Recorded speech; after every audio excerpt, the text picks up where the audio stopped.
Let me give you a context to my thinking in relation to the changing economy.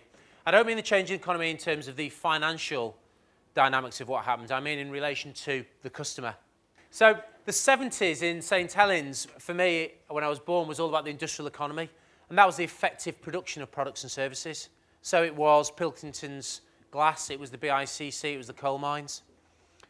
And then in the 80s, we started to become more sophisticated. And that sophistication was driven by the increasing demands and increasing sophistication centered on the customer. So we transitioned out the industrial economy and we moved into the service economy. And the service economy was all about the effective bundling together of our products and services to make them more appealing to the customer. However, I think there's a key word that comes into play when we talk about that bundling together of our products and services, which is ethical, and it's transparency. Because I think a lot of people these days, and I'm sure we've all had personal experiences when we go out shopping, where suddenly you go and you pay a purchase price and suddenly all the bolt extras that you didn't know you were going to get. Example that springs to mind straight away will be the airlines. Has anybody seen one of those adverts where it says, fly to a European city for £29? And then you go on and you think, I'll take my partner away for a surprise trip. And it click on and it starts to ask you some questions. Would you like to fly in the same plane together? Do you want to take any luggage? Do you want to be able to use the toilet? And it asks you all those questions. Before you know you are, that £29 ticket is worth what? Probably costs you £200 of the taxes and everything else that goes on with it. So I think in the bundling together of our products and services, transparency is key. We talked earlier in our personal brands about trust. We have to earn the right to trust and the integrity with our customers. We've transitioned out of it. What's the economy we're in now? What's the word that companies and organisations and we do intertwine? Service or different word for service? What do customers want? They want a memorable experience. So, key point number one. The service economy is dead. Are we talking service or are we talking experience? And I know that in a number of instances when I looked at the DVD at the start, there's experience on there. Do we consistently, as part of our culture, talk experience in our business on a daily basis? And the key is this, that people want memorable experiences. And organisations, we, must become stages of great experiences. Notice the logos that we've got up there.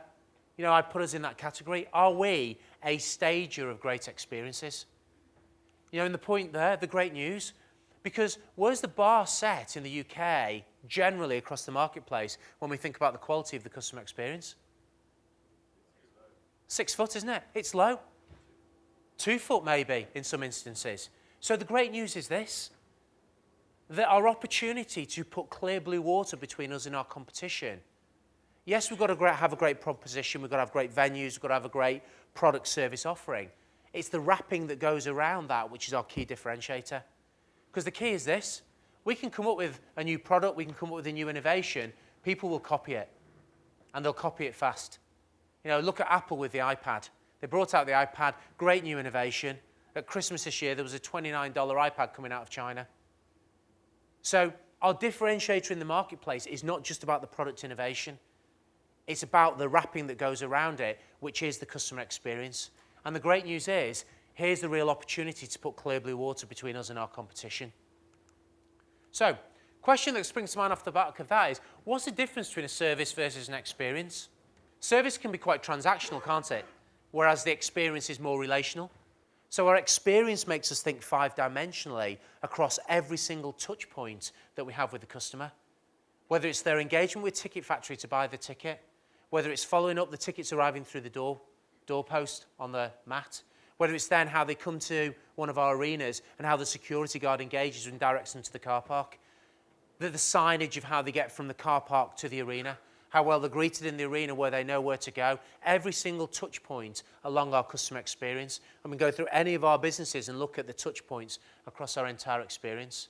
So if we take that a level deeper, and this is going to link in nicely to what we're going to be doing this afternoon, that there are 4 specific psychological needs that we must satisfy in the minds of the customers in the experience economy rather than the service. So I want to share with you these 4 psychological needs, and I'm going to give you a really simple analogy in order to bring them to life.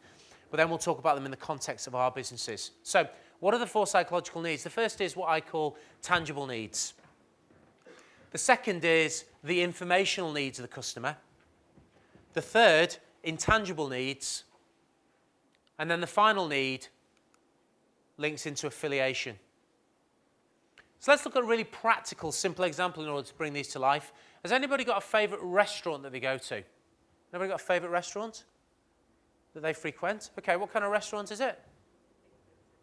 It's an expensive one. What kind of food?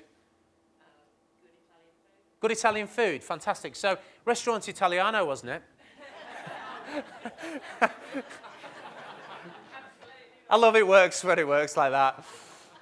Probably not, but let's go with the flow. So let's imagine it was Restaurant Italiano, your favourite restaurant is Italian. So let's look at the 4 psychological needs in the context of the Italian restaurant.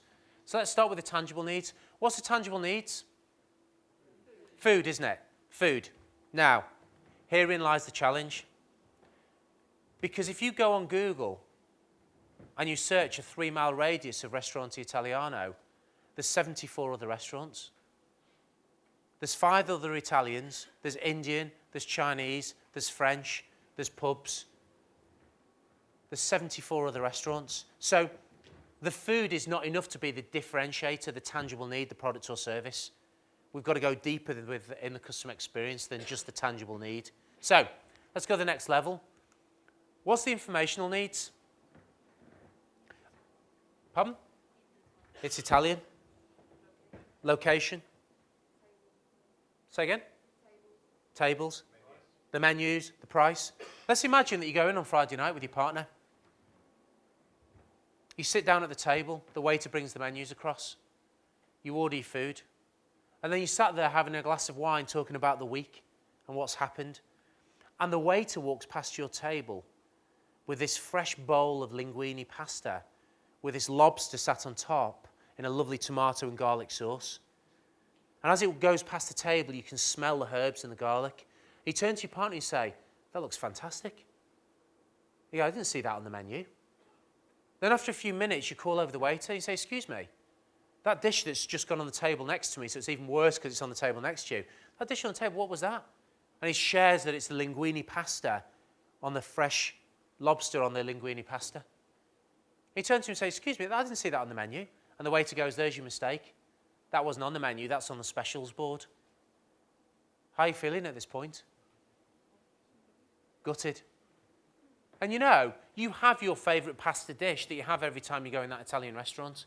But at the end of the meal, you're walking out with your partner, and your partner turns to you and says, did you enjoy your meal? And you go, yes, but. What's the but? What's the but? I wish you'd had the linguine pasta and the lobster. And what happened in that scenario? What played out? The waiter, here's the key language, the waiter did not satisfy the informational needs of the customer in a proactive way. How easy would it have been when you sat at the table to go, here's the menus, but before you order, let me just take a minute to share with you the specials that we have available today. And how special today is linguine pasta with lobster. How easy would that have been to do? And out of these 4 psychological needs, informational needs is the least most satisfied need out of all 4, and yet it's the easiest to fulfill.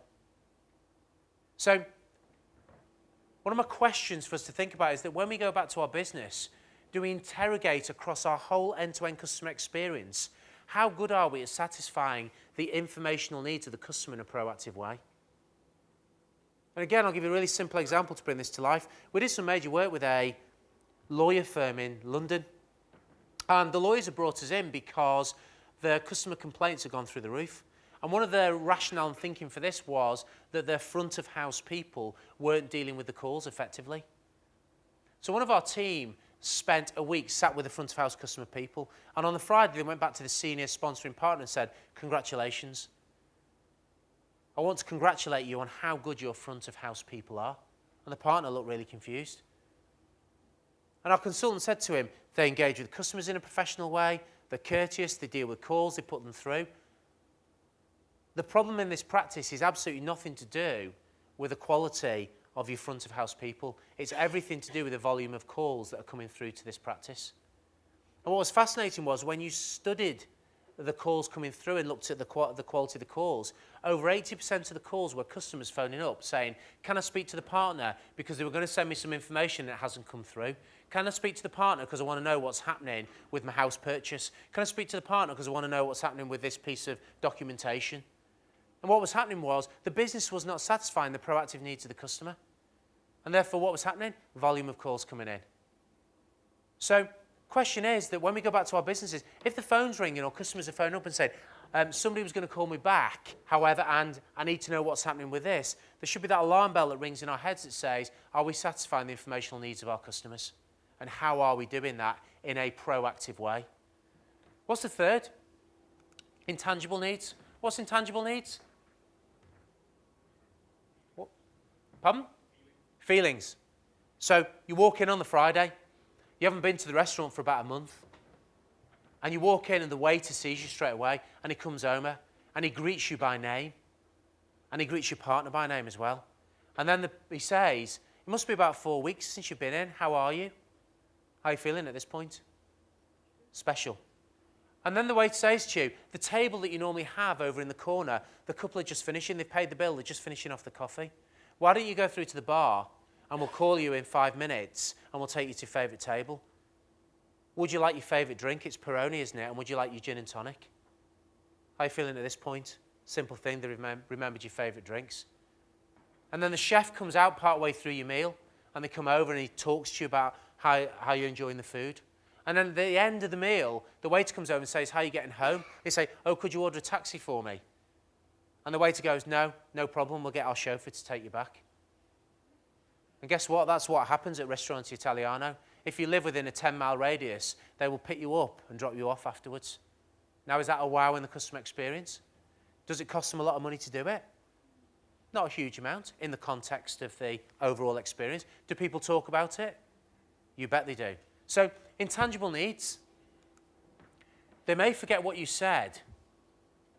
They'll never forget how you made them feel. And every single day, we and our people have the opportunity to enhance or deposition the overall brand of our products and the overall brand experience that our customers get through the touch points that they have with us. Every single day, every single conversation, every single interaction makes a difference in satisfying those intangible needs. Customers make decisions based on emotion, not logic. It's the emotional connection, and it's the emotional connection that we create in the experience which really creates the lasting affiliation. And what's affiliation? Loyalty.